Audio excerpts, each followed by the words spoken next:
One continent that you will never visit can decide the future of global sea levels.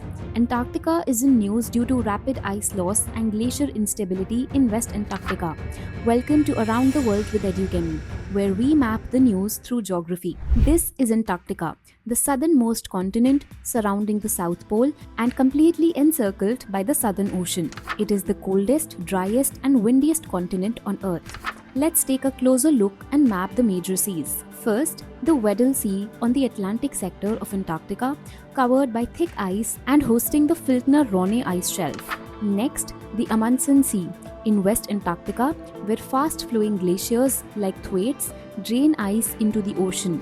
And finally, the Ross Sea, home to the largest ice shelf on Earth, the Ross Ice Shelf. So remember this triangle of three seas: Weddell, Amundsen, and Ross. Further, Antarctica is split into two major ice sheets.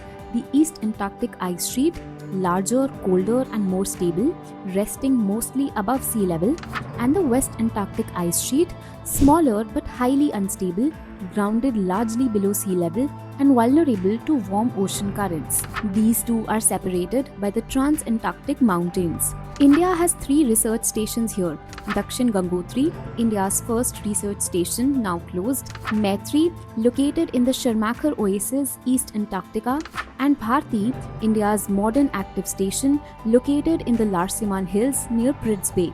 Let's now talk about the Thwaites Glacier, better known as the Doomsday Glacier. Thwaites is a massive outlet glacier, draining ice from the West Antarctic ice sheet directly into the Amundsen Sea.